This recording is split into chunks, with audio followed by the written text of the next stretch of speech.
Welcome to I Love My Blackness's live stream. We're affiliated with YourBlackWorld.com, which is headed by Dr. Boyce Watkins. Today we're here in Washington, D.C. at the Nation's Mosque, otherwise known as Masjid Muhammad, which is headed by Brother Imam Talib Shareef. Today we're discussing the topic of African Americans and Islam. Welcome, Brother Imam. Thank you. Appreciate being with you. Well, Brother Imam, with all that's taking place in the world now with the so-called Islamic terrorism or radicalism as it's referred to, with the growing Islamophobia in America, there seems to be an attempt, and even before the chaos that's taking place now, there seems to be an attempt to erase the African-American contribution to Islam. Now, you belong to an association of Muslims that came out of the Nation of Islam under the Honorable Farad Muhammad. What, if you would briefly, describe the African-American contribution to Islam? Well, you got several phases. Certainly we have the phase, they have a book and a video I call 8 Centuries of Islam in America. And of course we have a museum, those that don't know, called the American Islamic Heritage Museum that's in southwest of Washington, D.C. here, in property that we own over there. Actually, the property was also owned by the slave master that owned the Muslim slave Yaro Mahmoud, who was enslaved in 1752. But we'll come back to that. That has a lot to do with Islam in America. The several phases being that, obviously 8 centuries ago, America didn't exist as a country, but the land was here. So there are signs that Muslims have been here. We have in history books. We also have in the diaries of Columbus, the Muslim that was with him, helping him to navigate, that came to these areas, that Muslims have come to these lands. They sailed up also to Mississippi. This is way before America was a country at that time. Okay, so that's here. And now we also have the slavery period. Muslims who came here, mainly from the West, we know predominantly Islamic. Most of them being from the Fulani tribe, which was the largest tribe, the first one that embraced Islam. And of course, that has a strong history in terms of why they embraced Islam. African period, in fact, has a lot to do with why African Americans embraced Islam as well. And certainly you had that period of going to the slaves and them killing off the spirit in the slaves, to not to have anything, to strip them down, to just soul, blood and soul, which again ended up being names that we called each other, soul, brother, and what's up, blood, because we didn't have anything else. But still in us, in the blood, also in the body, was this genetic memory. And again, we begin to see things happen where different ones, different people. Some of the names, the first names may have been kept to some degree, where you can see the Muslim names that came from the different areas. This genetic memory, again, still trying to come in. Then we begin to see strong movements. Marcus Garvey, again, you hear Islam associated with Marcus Garvey. He studies in Egypt, etc. The Moors, that history with the Moors from Morocco, you know. Then we have Noble Drew Ali. So these things we're starting to hear it more. But again, even up to this period, Islam is not established as a way of life in America. Now we just said Muslims have been here, Islam has been here, but it was not established as a way of life. It wasn't mixed a household name. Now, but it was the movement called the Nation of Islam. Now others may attribute other things, but this movement here, more so than any movement in America, did something that the other movements did not do. And what was that? It gave the whole complete Holy Quran, and it embedded from the very beginning the name Muhammad. Whereas again, I mentioned others may have focused on Islam, may have focused on Moors, but Muhammad was focused. We know Elijah Poole was given the name Muhammad because again, the strategy again was the power in Muhammad, and when it became to have knowledge of Muhammad and who he was, and the whole Holy Quran, though it was not understood at the time it was given, but it was told that this is a complete and perfect word of Almighty God, Allah. Keep it up high, clean yourself before you read it. Allah will bless you with one who will show you how to teach you how to deal with it. That movement is the movement that made Islam popular in America. And of course, we begin to see strong personalities like Malcolm, and of course Muhammad Ali, who we just lost last year. You know, may Allah be pleased with both of them. Have mercy on both of those two giants in our history. But those kinds of names, America has right now. This is Masjid Muhammad. Do you know that there are more names of masjid called Masjid Muhammad in America than any other place in the world? I don't know if you knew that or not. I wasn't actually. Yeah, and again, that's how that name Muhammad. Now, obviously, it began to come over time, and now this is the name of this masjid right here. This is the first masjid built from the ground up by descendants of enslaved Africans. And the hope was, by the one who designed it, and he prayed, we know, the mystic, W. Farad, his hope was that it would become universal. He left a lot of signs, left a lot of trails, and of course, the son of the Honorable Muhammad, Waratuddin Muhammad, it's also called Wallace Muhammad. It was his mission, his job, his task to take it from the small circle of self and nationalism to the broader circle of oneness, humanity, and universal Islam. And so we see that that's what started. Now, he was the first one that picked up the American flag at a time when it wasn't popular in America. Now, Brother Imam, I've heard many Muslims in association with Imam Father Steve Muhammad say that when you say he was the first to pick up the American flag, Yes. what do you mean? The first what? I'm going to say first, literally, the first one to literally be captured, to pick it up. This was in the mid-70s.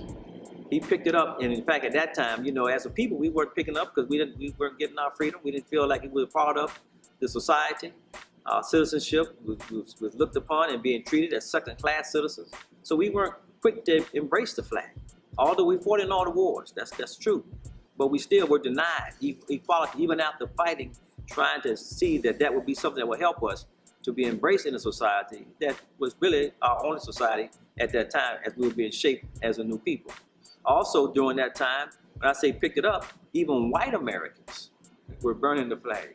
They had turned their back on it to some degree because this came right after the Vietnam War, which was not popular. And there were a lot of protests. But he picked it up physically. It was on the pole. He picked it up. There was no imam in America that ever picked the flag up like this. In fact, most Muslims that were not of African American descent did not want to embrace the identity publicly. Their lands that they came from were still chanting down to America. And many of them, they still do, and they still understand that America is a great shaitan, and many is still seen that way by some. But so they were reluctant, and they didn't want to embrace. But he picked it up, and he's called America's Imam. Now, you asked me about this history of Islam in America by African Americans. So he picked it up, and he said this: "If you all won't pick it up, I will." Now, I spent 30 years in the Air Force, and most don't know that it was an imam that influenced me and inspired me to join the military, and it was Imam Waratuddin Muhammad. I wasn't old enough at that time, but that knowledge came back to me. I was a Muslim, I was a young man, but my uncle, who was responsible for introducing me to Islam, brought that information that I just shared with you back to me. And I was a young man thinking about doing other things, but instead I decided to go in the military. Now, I'm just one of many that were inspired. And when I went in, I was bold about being a Muslim. I didn't try to hide it. It was on my record from the very beginning. And I began to advocate. It wasn't popular. Now I'm saying there were a lot of Muslims in the country, but they were shy about being a Muslim. We were changing our name to Muslim names in America. Other Muslims from other countries have been here because we know the 60s when the big wave came with the Arab Immigration Act, you see, they were changing their name from Muhammad to Mo and other things, right? You see, they wanted to be able to fit in and assimilate. No, we was embracing Islam, and we stood up, and we proudly changed our name. We changed our names from the names that was taken from us, you know, were stripped of our names and given names that from the owners, the slave masters. And we said, no, we're going back to the names of our parents before that. And we changed our names. So this is what began to set the stage. And really, all Muslims really who are in America today are upon that history. You see, but not all of them are embracing it. Now, this is what I would like to know. Actually, this escapes many people. Despite the rich history that you described regarding this subject, why does there seem to be an attempt to obscure or to hide the African American contribution to Islam. What do you think that's about? Well, what it is, nobody wants to be associated with those who've been marginalized. And so we're seeing the same thing that had happened with our Muslim brothers. They didn't want to be associated with us as well. And so they didn't want to use that part of the history. But see, when it came to Islam. and if I may, Brother Imam, see, it's ironic. The reason why I bring this up is because it seems that a lot of folks, I would say, from other Islamic communities, they keep trying to claim Malcolm X and Muhammad Ali, who you just described. They keep trying to make it seem like that they produced Malcolm and Ali rather than the community of the Honorable Muhammad Imam Muhammad Hamza. But how about you? Well, because they can't give credit to the fact that before them and those first for them was the one that was marginalized. That's difficult to accept. When you begin to see yourself as having been the crown, the golden ages, if you are coming from the lands where Islam had its birth, so to speak, and then now you're here, and then you have this ex-slave now who really set the stage, although it was strange, you know, the way it came about. When I say strange, meaning that it wasn't Islam proper, so to speak, which wouldn't have been helpful in those circumstances to help liberate the people's mind. It came the way it was intended to be, by Allah himself. So I'm not saying the person, I'm talking about Allah, the creator, how he intended it to be. So yes, people are now trying to take credit because see, them taking credit are still trying to say that we have the best expression of it. This is what they're saying, that we helped them. We were behind them. You see, we're the reason why they eventually came universal Muslims, so to speak, or Islam proper.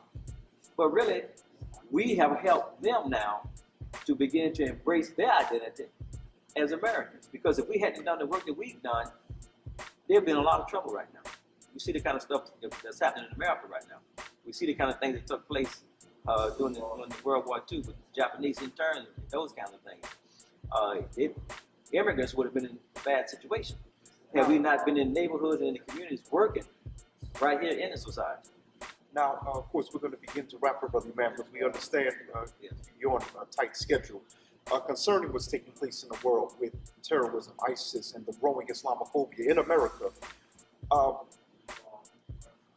you being in association with the leadership of Imam W.D. Muhammad, of course, what was the Imam's position dealing with so-called Islamic terrorism?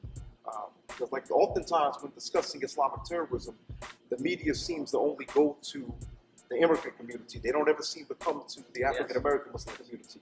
So what's your perspective on that? Well, one of the reasons they don't come to us because we don't fit the profile. Obviously, you see the image of ISIS and the image of those who particularly hurt Americans. That's not how we don't look like that, you know, and we don't dress like that. It's not our culture. It's not our expression. And so they try to say that we are illegitimate to a degree. And so they associate ISIS with the immigrant. And in fact, most Americans do too, because we're not associated with, some say we're black Muslims. And we're not the same Muslims, you see. And but Imam Muhammad's position is this. We should be the ones really they should be looking at, because we have Islam proper. And right now, everything everybody's saying now in terms of what Islam is not and what it is, he has already said all of that. We've been doing all the work in the communities. We've already shown that picture. And again, had we not been doing what we were doing before 9/11, things would have been far worse. But that 9/11, one thing it did do was start now merging the immigrant Muslim and I would say mainstream African-American Muslim. They've been starting to come together now. You see, and now to see that we have a need for each other. You know, whereas they eventually, some of them saw themselves being in the white category and didn't want to associate. And we've heard these things from them, and we saw how they treated us, you see, but that has changed now. And they're relying on us, and they're now connecting with their history that we just spoke about. Now, we know some of them are connecting with it in a way where it tried to make them look like they were responsible for the change.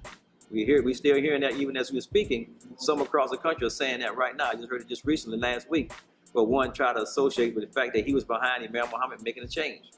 You know, so we're hearing these things coming from others. When again, when I say we, the African American, the descendants of enslaved Muslims made an independent entrance into Al-Islam. Didn't depend on any immigrant to come to teach us the proper way. Honorable Muhammad, his job was, as he said, to clean us up No time in history has anyone done more to reform the people like he has, to bring them off drugs, alcohol, you see what I'm saying? Disrespect for women, disrespect for themselves, pushers, gamblers, etc. In prison to reform them. No one has been more successful in reforming the people in the history of America than he has been. He said his job was to clean us up. Now, and he said his son was to teach us a religion. Now look at how our prayer is now. Before you can pray, you have to be cleaned up. And when we pray, what do we pray? We pray from the Quran.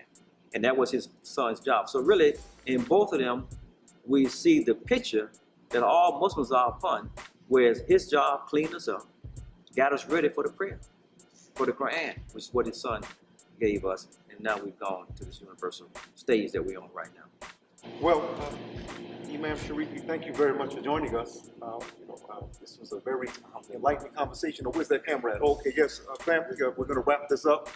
I'm Doshon Farad. For those of you who are just tuning in, we're here in Washington, D.C. at the Nation's Mosque, more popularly referred to as Masjid Muhammad. We're speaking with its head or its director, Brother Imam Talib Shareef, on the subject of African Americans and Islam. You can check us out at yourblackworld.com. Please don't forget to subscribe. And also, please share this live stream. I'm Doshon Farad. See you next time. Assalamu alaikum. Thank you.